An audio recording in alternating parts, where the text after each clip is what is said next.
It looks like the Ford Raptor R with the monster 5.2-liter supercharged V8 and the Fox live valve shocks. And I've got the Ram RHO. That's a 3-liter twin turbocharged 6-cylinder engine with the Bilstein Blackhawk E-squared dampers. Which one is gonna take home the off-road hardware? Let's find out. It's gonna be a good day, Tater. Hey, if you want written reviews of either of these trucks or reviews of any other off-road truck on the market, we've got them over on Edmunds.com. All right, look, don't come at me in the comments. I get it. The Raptor R costs a lot more than the RHO, but I have a point, I promise. I mean, it used to be that you needed to have a bona fide race truck if you wanted to go fast through the desert.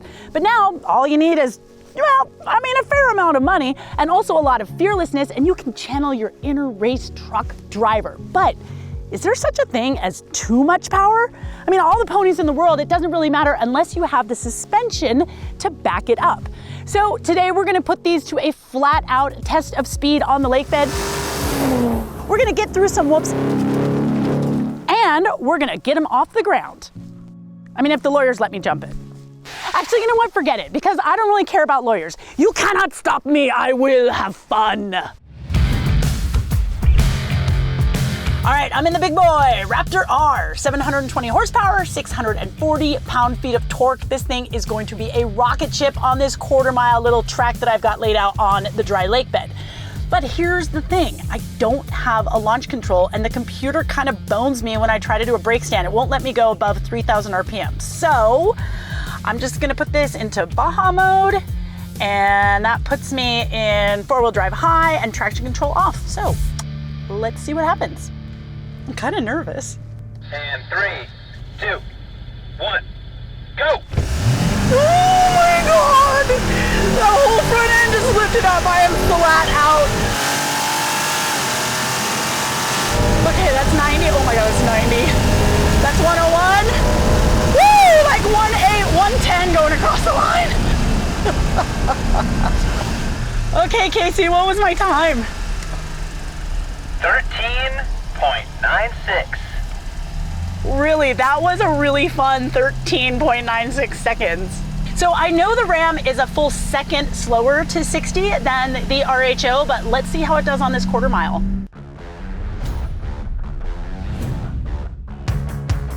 All right, so the Ram RHO, 540 horsepower, 521 pound-feet of torque. Definitely not as much as what's in the Raptor, but still nothing to sneeze at. But this guy's got an advantage. I have launch control. So we're gonna go Baja mode again, and we're gonna launch the hell out of this sucker. Race in 3, 2, 1, go! Yeah, definitely not as fast as the Raptor, but we're going pretty good. Come on, I'm floored. Come on, baby. Oh, it's gonna be so much slower. So much slower. I was like 98. Woo! Raptor was a full 10 mile per hour faster. I'm gonna say that was like at least 2 to 3 seconds slower in that quarter mile. It's actually better than you thought. Time was 14.8. Yeah, that is better than I thought. It felt fun. It still felt fun. Don't get me wrong. Like, my heart's still going pitter-pat, but definitely not as quick. Okay, so really no big surprise, right? The V8 takes it over the twin-turbo 6-cylinder. That's not really a surprise, but both were still pretty fun. You're just gonna get there a little bit faster in the Raptor R. But I wanna get this thing in the whoops because I wanna test the suspension, and the Raptor's got a heavier nose with that V8. The nose in this is gonna be a little bit lighter, so it might actually be easier to control. So let's go find them.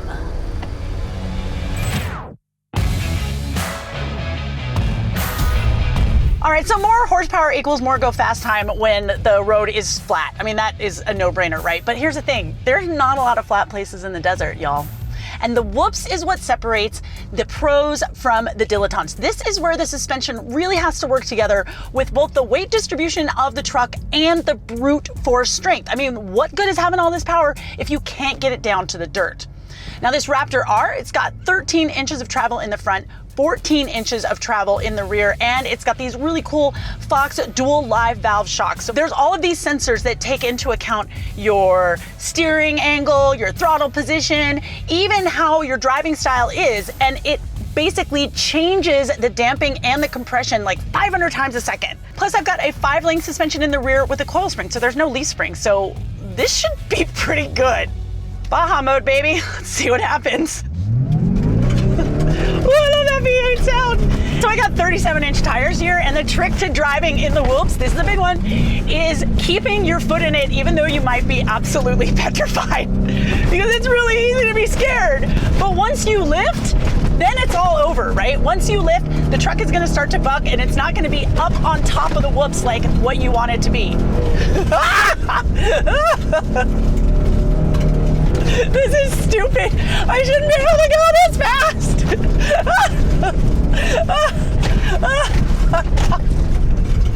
Oh my God.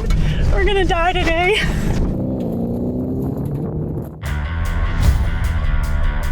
So this Ram RHO, it's got the same amount of travel as the Raptor in the front and rear, but it does have 35-inch tires, not 37s. Honestly, I'm okay with that. I feel like 37s are a little bit of a bridge too far for daily drivers, but you might dig it. Also, I've got a 5-link in the rear with a coil spring, so that is gonna help out with stability. No leaf springs in sights. And these Blackhawk E squared shocks. Now, these are taken directly from the TRX, you know, that old V8 version of this that we used to have.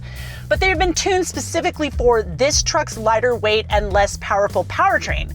And like the Fox live valve shocks, it also has all these sensors and algorithms that take into account everything that's going on with the truck, and then makes these very, very tiny, tiny little adjustments as I'm going along. So let's see what an inline 6-cylinder does on the whoops.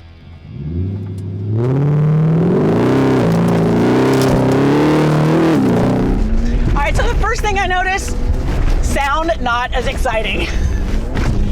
I do like how this truck handles the bigger whoops, where I get a little bit more of my wheel off the ground and land, but it feels not quite as fun. And I don't know why that is. Well, I do know why that is. It's because I don't have a V8 under the hood.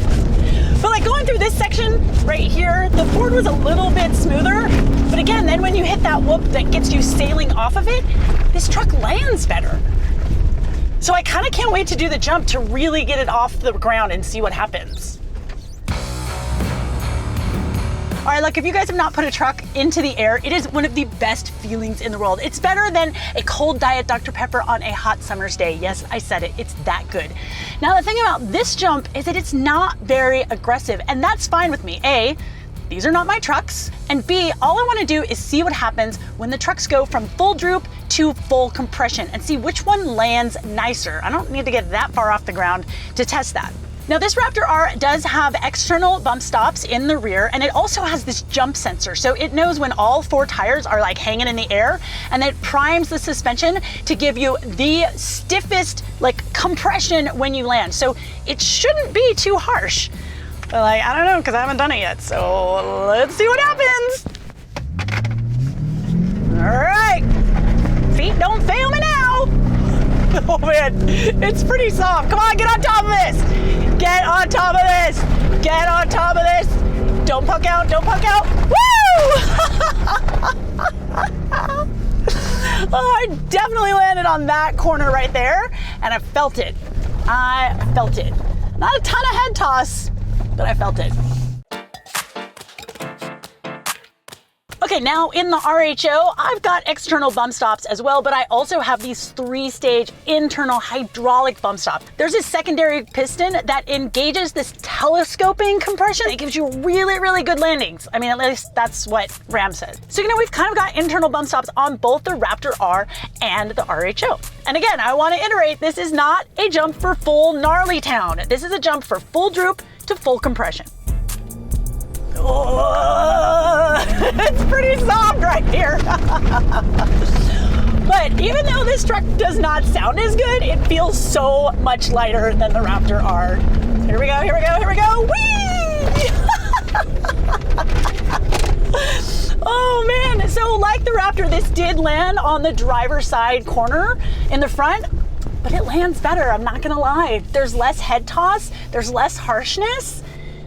when it comes to landing, these Bilsteins, like beer steins, I like them.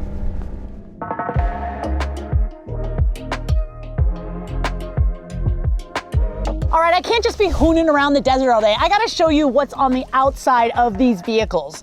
My favorite thing about the Raptor are these BFG KO2 tires. This is my favorite off-road tire. It is a great performing tire in the dirt, and it's also pretty good on the road. A little noisy, but not too bad. One thing I'm not a fan of though is this running board. I mean, yes, it does help you get into this truck. However, if you ever get this thing out in the rocks, you're gonna get hung up on that. The front fascia on the Raptor is super aggressive, and it's so wide I've got to have marker lights, but here's what's cool. Look, I got little rigid fog lights down here, and they come with a little cover. It's so cool. And there's no tailgate wars here. Both of these vehicles have automatic tailgates, and there's even power in the bed. Come on. Oh, thank you. It's a little slow. This is my favorite thing about the interior of the Raptor. These aux switches, they're already wired in. So if you want more lights, you want to add a winch, everything is right here. You don't have to like find a place for your switch. As someone who's drilled a lot of holes into the dash of her race car, this is amazing. I'm kind of digging this little secondary glove box up here. And if you're someone that has to work in your car, or like, I don't know, maybe you like to go to In-N-Out or Taco Bell, look, you have this nice flat surface. I dig it, I dig it. However, I will say there's some kind of like plasticky bits in here. It's not really worthy of a truck that costs 6 figures.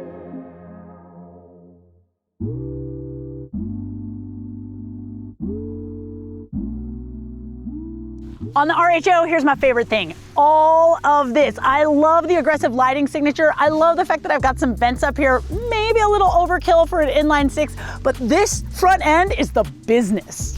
When it comes to shoes, well, I've got these Goodyear Wrangler tires on the RHO. Not necessarily my favorite brand, but they're getting the job done out here. And while these tires are the same width as what's on the Raptor, I do have a bigger wheel. And with it not being as tall as what's on the Raptor, then I also have a smaller sidewall. That can get you in trouble in certain situations. Now, I know I said no tailgate wars, but the Ram does have this cool little step, whereas in the Ford, you need to open the tailgate if you want to get into it. This one is a lot easier, and then you get to kick it back, and it's really satisfying. Suede, y'all. It's all about the suede.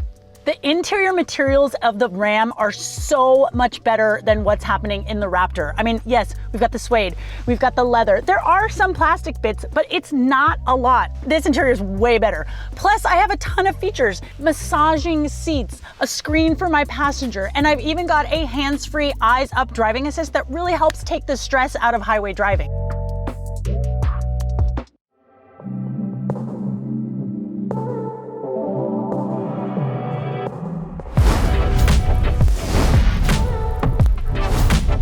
Which leads me to the big question, which one should you buy?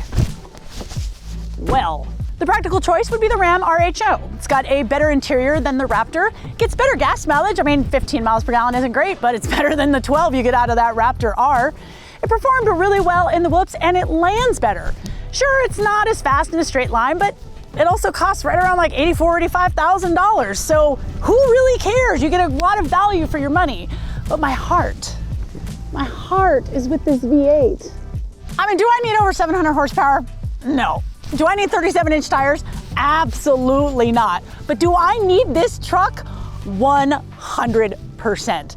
And these Fox shocks really do perform. They're just so well matched with the powertrain and the weight of the vehicle. You can fly through the whoops as fast as you want. Ain't no big thing. Now, sure, it costs like $113,000. I don't have that kind of coin, but it's an emotional decision, and this vehicle just makes me smile. And the sound is amazing. I'm sorry, just go buy, buy this one. Just buy it, just buy it. Don't question it, don't look at your bank account, don't ask your wife, don't ask your husband, buy this one, this is the one, this one. And 3, 2, 1, go. Oh, I have to put it in drive. Sorry, I didn't have it in drive. Yeah, that'll be the N card. So say hi to the N card people, Emmy. Hi, N card people.